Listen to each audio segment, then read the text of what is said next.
Hola, profe, buenas tardes. Hola, hola, buenas tardes. Ya vamos a comenzar. Solo vamos a esperar que se conecte maestro.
¿Y dónde que está, Cintia? Ahí.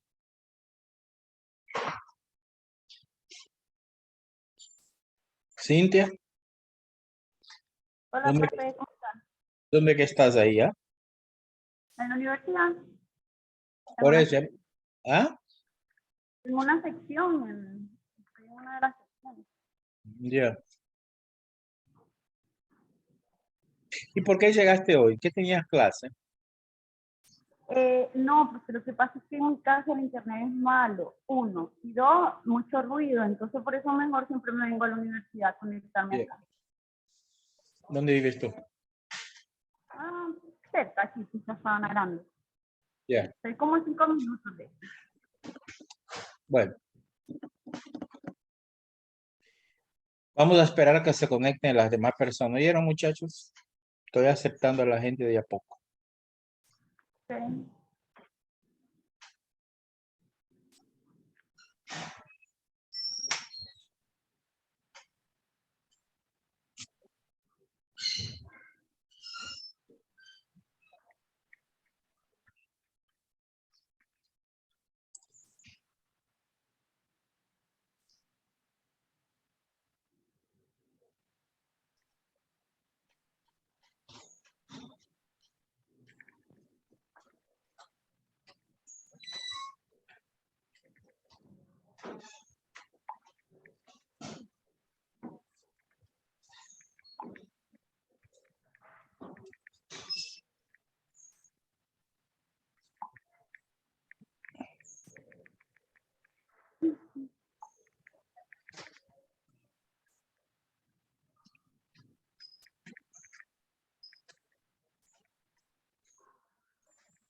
Bueno, buenas tardes. Vamos a comenzar entonces.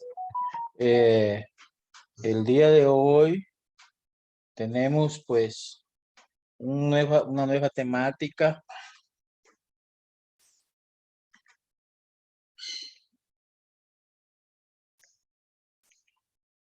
Yo lo estoy contestando en el grupo, pero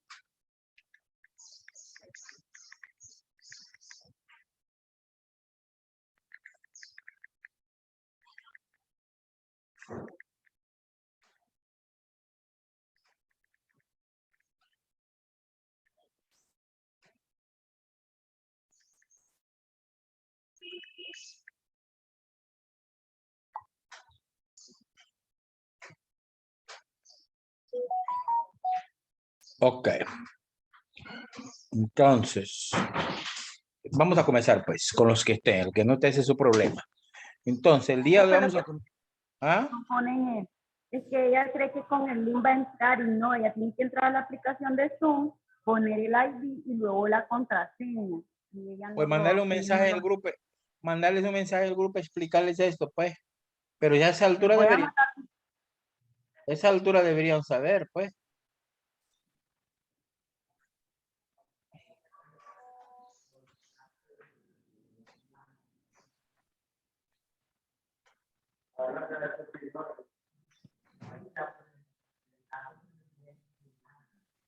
Ok. Entonces vamos a comenzar.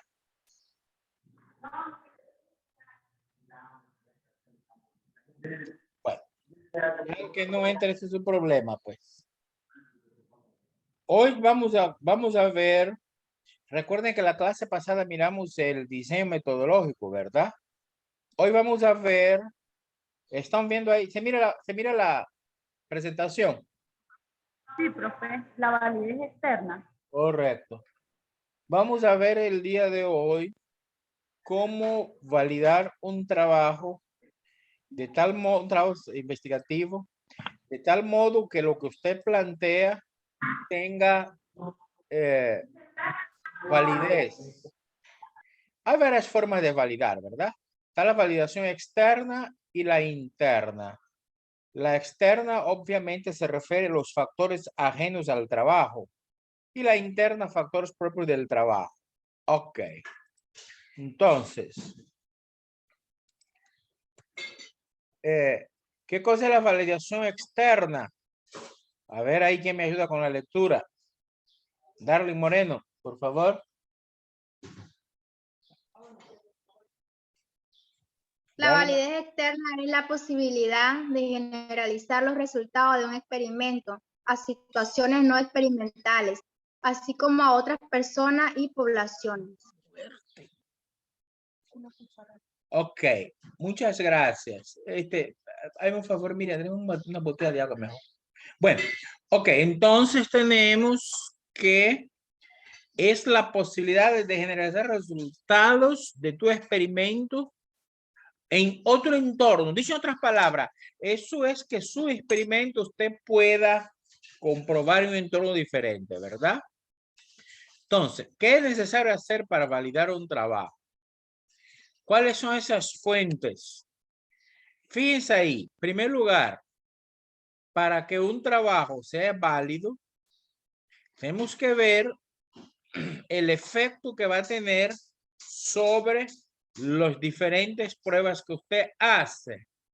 Entonces tenemos algunas fuentes que pueden invalidar el trabajo, como por ejemplo, el efecto reactivo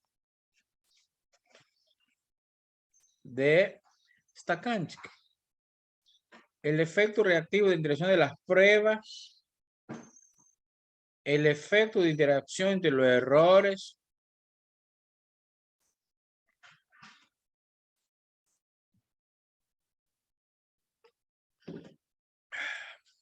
y efecto reactivo de tratamientos.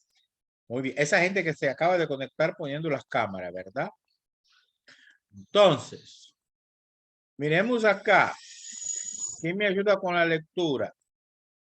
¿Qué cosa es el efecto reactivo de intervención de pruebas? Roxana Gaitán.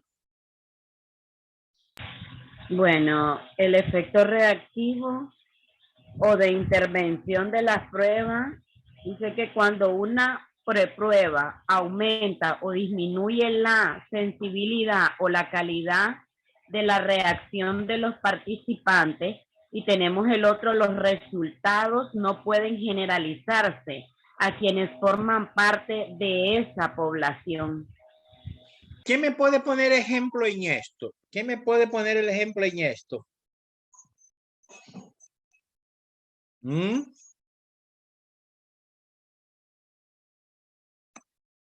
¿Mm?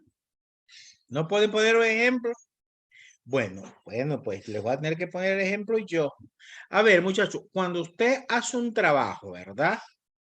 Investigativo, y los resultados de ese trabajo, si usted no puede aplicar a un entorno diferente al que usted hizo el trabajo, pues ahí hay problemas o una población que no formó parte de su investigación.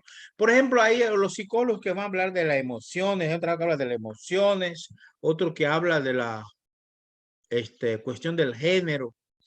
Ese trabajo, el resultado, se puede aplicar a cualquier persona, independientemente que no sean parte del grupo con el cual usted trabajó en su investigación. A eso se llama generalizar resultados. Si ese resultado no puede ser aplicado en un entorno diferente a tu investigación, pues esa investigación se puede invalidar, ¿verdad? Es decir, ese es un factor de invalidación externa. Bien. Roxana, a mí se me olvidó que vos estás enferma, es cierto, vamos a ver ese mensaje y no poder leer, pero bueno, ya pasó. A ver, ahí, ahora me lee quiero que me lo lee la Betsy Córdoba. Betsy. Betsy. Sí, profe, aquí estoy. Bueno, Yo también ando afectada, espérame, me reviso. bueno.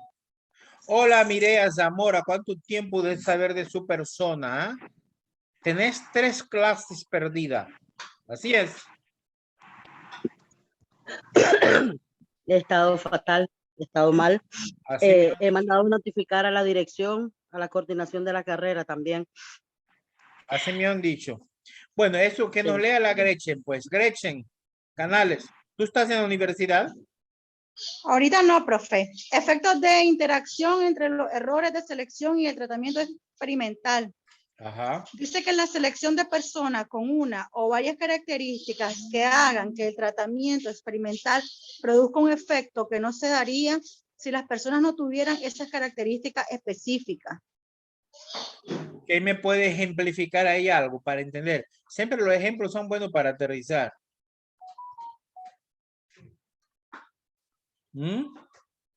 Profe, no sé si se podría utilizar más que todo cuando se está haciendo el instrumento, ¿verdad? Que deben de haber varios tipos de personas que reúnan las características que vayan de acuerdo a la investigación metodológica que se está realizando. Y esas personas...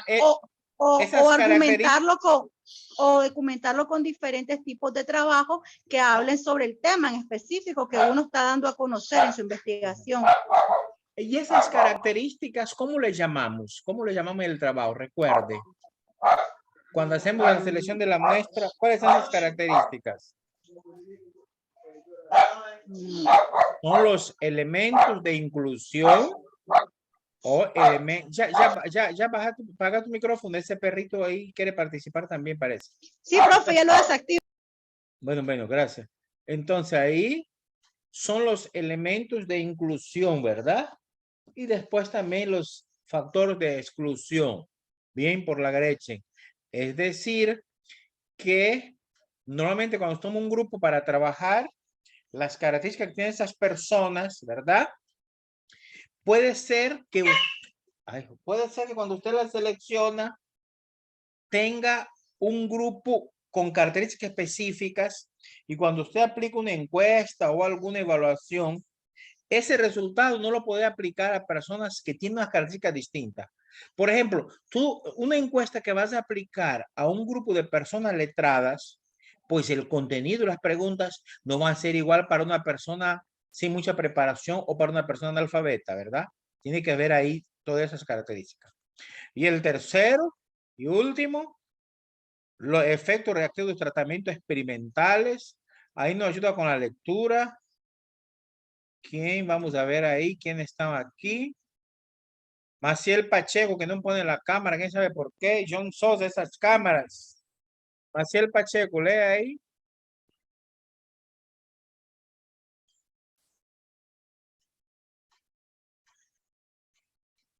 Maciel, ¿está por ahí la Maciel?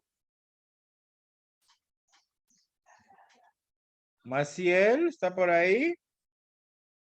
Bueno, no contesta, la voy a eliminar. Eliminé la Maciel, la expulsé, pues no puede entrar. A ver, John Sosa. Profe, ahí hay alguien queriendo ingresar.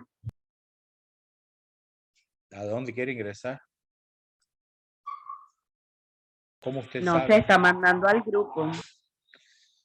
A ver. John Sosa. Lee lo que está en la pantalla, John Sosa. Que el primero, profesor. John, y usted no está atento a la lectura. El último ahí, el tercero. Ok. Efectos reactivos de los tratamientos experimentales. Y usted puede poner la cámara, por favor. Ya, profesor.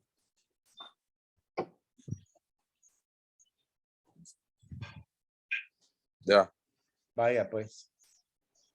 Gracias. La artificialidad de las condiciones pueden hacer que el contexto experimental no luzca genuino en comparación con la manera regularmente se vive el tratamiento. El experimentador tiene que ingenializarse para que los sujetos se olviden de lo que está en... No se mira al final ya, profesor. Es un experimento. Ahí es tiene que ingeniárselas. ¿Verdad? Eso habla más que nada cuando hay que dar condiciones de experimentación. Alessandra Telles, ponga tu cámara. Entonces, la artificialidad, ¿qué cosa es artificialidad? Es crear condiciones para que el experimento luzca como que estuviese en condición natural, ¿verdad? Pero es artificial. Bien. Ok. Y Gretchen, ¿usted dónde anda? ¿Anda en vehículos?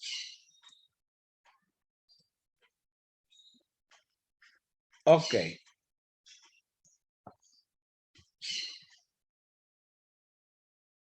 Vamos a continuar con las fuentes de invalidación. Ahí tenemos la interferencia de tratamientos múltiples, imposibilidad de replicar los tratamientos y descripciones insuficientes. Ok, eso es de leer, es de leer. Bueno, siempre continuando con las fuentes de invalidación, tenemos, yo quiero concentrarme en el 8. ¿Qué dice el 8? ¿Qué dice el 8? El El experimentador. experimentador. Correcto.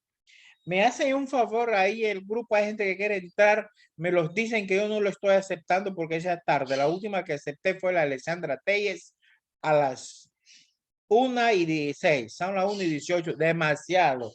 El que quiere entrar ya no va a aceptar, aquí hay orden, es demasiado. Y ese grupo me tiene muy molesto. Yo voy a cambiar la actitud hacia ustedes, voy a ser más severo y más drástico. De hecho, el que no entró en la videoconferencia, voy a sacar la asistencia, el que no entró pierde el derecho de enviar el trabajo. Tiene que ser más responsables. A ver, ¿quién me quiere leer ahí en el experimentador, por favor? ¿Qué dice? También fuentes de invalidación interna. Esto se puede dar si el tratamiento solamente tenga efecto con la intervención del experimentador. ¿Qué piensan ustedes de eso? ¿Qué pueden ampliar ahí? ¿Ah? ¿Qué puede ejemplificar?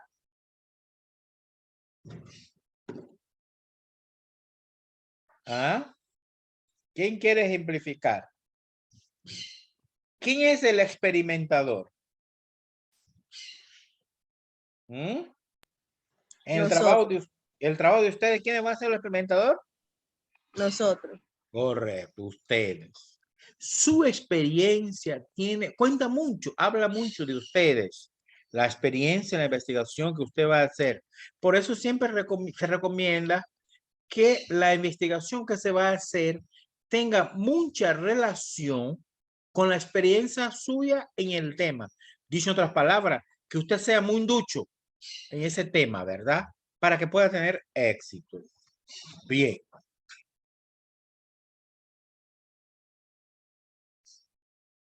Y esta, fíjense que está solita ahí, la medición de la variable dependiente. Aquí yo me quiero dilatar un poco porque esto puede invalidar su trabajo si su variable dependiente no tiene buenos elementos para medir. ¿Cómo se mide una variable, muchachos? ¿Cómo se mide una variable? ¿Cómo se puede medir una variable? Recuerde, eso ya había dicho yo, ¿verdad? ¿Cómo se da la medición de variables? Cuantitativa y cualitativa. No, esos son los tipos, pero ¿cómo? ¿Cómo se hace la medición? Recuerden que la variable dependiente es la que manejamos y va a tener efectos sobre la independiente. ¿Cómo? Recuerden el cuadro que yo les puse a hacer. ¿Cómo, chicas? Chicas y chicos, creo que por ahí hay un varón. ¿Cómo? ¿Nadie atina? ¿Mm? Bueno. Chacho. No recuerdo bien. ¿Ah? CQA. No. Ese cuadro fue para hacer el trabajo. No. A ver, la medición de la variable, muchachos, tiene que ver con dos cosas, ¿verdad? La primera, ¿a qué le pusimos aquel cuadro? ¿Se acuerda que desglosamos en la variable dependiente? ¿Qué le poníamos nosotros para darle forma? Recuerdo, los indicadores. El indicador te permite medir la variable, ¿se acuerda? Y cada indicador tiene criterios específicos. Entonces, esos criterios son medibles, observables, cuantificables. Ahí, si usted no plasma unos buenos instrumentos para poder medir la variable, eso le puede invalidar su trabajo. Por eso, ojo a la hora que usted va a poner la medición de la variable dependiente. Me imagino que a esa altura todo el mundo debe saber cuál es su trabajo, cuál es la variable dependiente y la independiente. El que no sabe esas alturas, esas pequeñas cosas, va a dejar la clase. Porque yo cuando reciba el trabajo final, yo voy a hacer algunas preguntas y esa va a ser una de las preguntas. El trabajo no solo me va a entregar y van a defender el último día. Bien. Entonces, no sé si alguien me quiere ayudar con la lectura, por favor. Lo que dice ahí.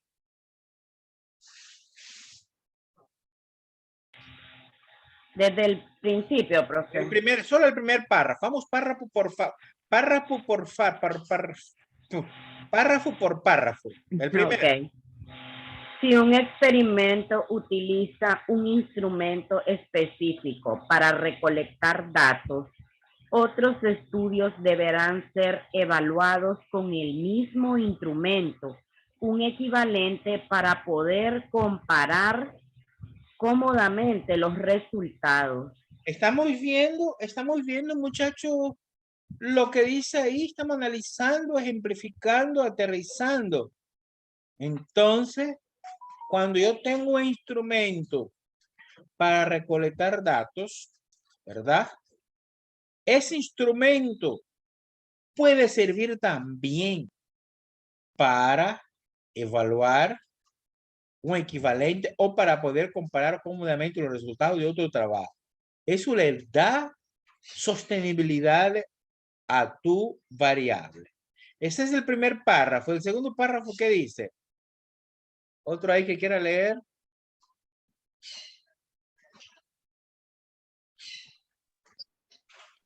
Los grupos que poseemos deben ser los más parecidos a quienes se les desea generalizar y repetir el experimento. Eso tiene que Varias ver. veces. No, vamos para por favor. Ahí sigue, varias veces con diferente grupo. Ok. Eso tiene que ver, chicas y chicos, con cuando hay un grupo de trabajo, un grupo focal.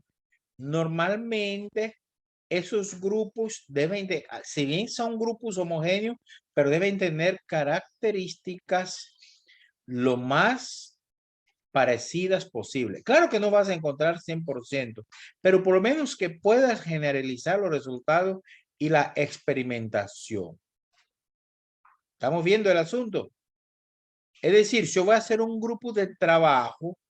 Ese grupo de trabajo debe tener características que yo puedo generalizar. Por ejemplo, yo voy a trabajar, voy a indagar con un grupo de vecindarios. Tengo que ver que sus vecinos tengan características similares. No que, por ejemplo, uno sea ingeniero y el otro sea analfabeta. Ahí no hay mucha relación. ¿Me explico? Muy bien. Después tenemos el contexto experimental. Eso habíamos visto. Debe ser lo más similar al contexto a generalizar. Es decir, cuando se hace un experimento, la experimentación, si bien es cierto que es artificial, pero debe ser lo más cercano posible a la realidad para que se pueda generalizar. Y en este caso, el experimentador que van a hacer ustedes debe esforzarse para que quienes participan no sientan que se está experimentando con ellos. Miren, ese último punto es muy importante. Ustedes se acuerdan que el sábado pasado yo pues le dije que iba de jurado a una monografía. Un trabajo lindo la muchacha. Pero yo le preguntaba a ella, ese sus encuestados, porque ella después hizo las recomendaciones, ¿verdad? Porque era el uso de un fármaco, los efectos adversos de un fármaco específico. Yo le decía a ella, ¿y esta gente que usted encuestó allá en la farmacia? Eran alrededor de 50 personas. Ellos conocen el resultado de su trabajo. No, profesor, me dice, yo ni siquiera los miré. Entonces yo le recomendaba a ella, y es también una recomendación para ustedes.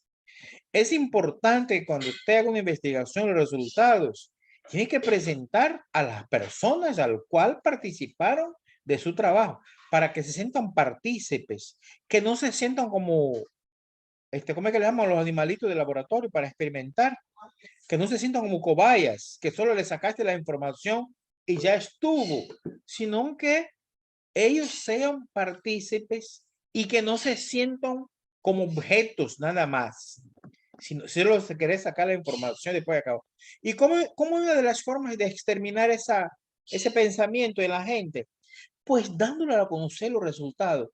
Es muy bueno, por ejemplo, cuando usted haga una investigación, además de presentar un grado calificador o a los expertos, es bueno después sentar a la persona que usted entrevistó, que usted se encuesta, que usted hizo un grupo focal, a esas personas dar a conocer el resultado del trabajo. Y yo te aseguro que esa persona se va a sentir agradecida y se va a sentir importante. No solo que usted lo utilizó, no se va a sentir utilizada. Me explico, muchachos. Ese es un aspecto muy importante en las investigaciones. Entonces, ¿qué pasa? Muchas veces, si usted, y eso es otro tema, pero bueno, tiene que ver aquí, usted tiene que demostrar confianza a la gente con que va a trabajar. Las investigaciones, por ejemplo, sociales, ¿verdad? Lo que hacen los psicólogos, los abogados, todas esas investigaciones que trabajan con personas, ahí es importante generar confianza a las personas, porque si usted no genera confianza, la gente no te va a decir lo que realmente siente, sino que te va a mentir. ¿Por qué? Porque no tiene confianza, ¿verdad? Es necesario que usted genere un clima de confianza. Y aquí vamos a ver la próxima sesión de clase. Aquí tiene que ver mucho la forma como usted redacta las preguntas, si escrita, o la forma como usted las verbaliza, la forma como usted hace la pregunta de manera personal. Eso es muy importante para que la gente tenga, ¿cómo le diría yo? Confianza en aportarte todo lo que usted quiere escuchar.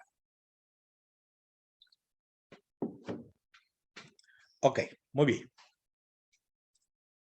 ¿Estamos entendiendo, muchachos? Ahora, Sí, profe. ¿cuáles pueden ser los contextos de la experimentación, verdad? Tenemos en el laboratorio, en el campo. ¿Qué cosa en el laboratorio? Ahí lo tenemos. La variación es efecto de todos esos casos, todas las posibles variables independientes que tienen influencia, sin pertenecer a la prueba de investigación de inmediato. En el campo, mire, se efectúa una situación realista en que uno más variables independientes son manipuladas por el experimentador, pero en condiciones controladas. Muy bien. Pero después tenemos que, ay, ya me está olvidando el tiempo este Zoom, pero solo les voy a dar una sesión, no se preocupen. La diferencia de esenciales, y ahí tenemos ejemplos. Fíjense bien. Si tú vas a presentar un video en laboratorio, ¿qué vas a hacer? Ahí está lo que vas a hacer. Miren bien. Pero si en el campo, ¿qué es lo que vas a hacer? O ambiente cotidiano. ¿Ves? Entonces, ¿eso a qué conlleva? Conlleva a que en el campo tú vas a poder ver los videos en una realidad en tu entorno. Mientras que en laboratorio hay condiciones que usted puede maniobrar, como temperatura, qué sé yo, ruido, etcétera. Esas son las diferencias que tienen que ver con el ambiente donde se va a realizar la experimentación o el experimento. Hay algunas críticas. Bueno, ¿qué dice ahí esta pequeña crítica? Que los métodos laboratorios generalmente logran un control más riguroso que en el campo, ¿verdad? Ok, bueno. Pero también hay personas que defienden, ¿verdad? Esa situación. Ok. Vamos a ver. Esta estructura, vamos a comparar, eso pues, le voy a subir este documento, a lo que quiero llegar es a esto. A ver, esto que está aquí. Vamos. Vamos a llegar ahora, ya miramos el diseño metodológico, ya miramos las diferentes formas como elaborar. Ahora vamos con la recolección de datos. La recolección de datos. ¿Qué implica? ¿Qué hay que hacer para recolectar datos? Mire, eso es el tema que yo quería llegar el día de hoy, pero ya prácticamente tengo poco tiempo. Gaitán, léame lo que está ahí, Gaitán. ¿Qué implica la etapa de recolección de datos? Una vez que seleccionamos el diseño de investigación apropiado y la muestra adecuada, probabilística o no probabilística, entre paréntesis, de acuerdo con nuestro problema de estudio e hipótesis, si es que se establecieron. La siguiente etapa consiste en recolectar los datos pertinentes sobre los atributos, conceptos, cualidades o variables de los participantes, casos, sucesos, comunidades u objetos involucrados en la investigación. Gracias, Roxana. Ese paso es muy importante, la recolección de datos, pero ahí está clarito. Eso es cuando ya tenemos el diseño de la investigación hecha, ya seleccionamos una muestra, puede ser con probabilidad estadística o, no probabilidad, o sin probabilidad estadística, pero de acuerdo a nuestro problema de investigación, que ya ustedes deben tener clarito cuál es su problema de investigación, su hipótesis, etcétera. Entonces, viene la etapa de recolectar datos sobre el trabajo que vas a hacer. Entonces, tengo que ver algunos atributos, conceptos, cualidades, variables de los participantes, etcétera. Bueno, ¿cómo se hace eso?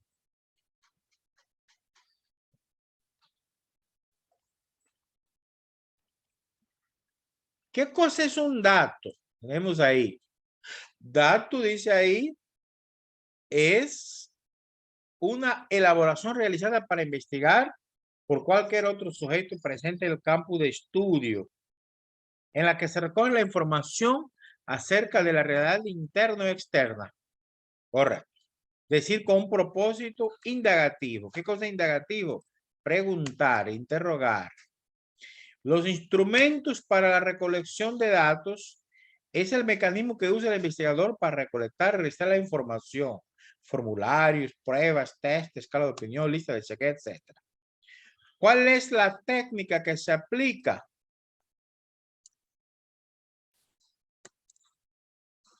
La técnica es el conjunto de reglas o procedimientos que permiten establecer la relación con el objeto o sujeto de investigación. La metodología, esa te va a dar la técnica. ¿Se fijan? La metodología te va a dar la técnica a ocupar. Bien. Y aquí tenemos este cuadro muy importante. Ay, no, aquí para atrás. Este cuadro muy importante que me habla de la recolección de datos. Entonces, en este cuadro tenemos que recolectar datos incluye determinar el punto A. ¿Cuáles son las fuentes donde vamos a obtener los datos? ¿De dónde? Aquí tenemos si ese dato va a dar a una persona o se va a hacer producto de observar algo o vas a encontrar un documento, algún archivo, una base de datos. El punto B, ¿en dónde se localiza? Primero, ¿cuál es? Ahora, ¿dónde se localiza? Es importante saber ubicarla, la ubicación. Después, ¿cuál es el medio o el método que vamos a recolectar esa información? Entonces, eso implica, pueden ser uno o varios métodos para la recolección de datos, ¿verdad? Aquí dice que esos métodos deben ser confiables, válidos y objetivos. Y una vez que son recolectados, pues tienen que ser preparados para analizarlos. Bueno.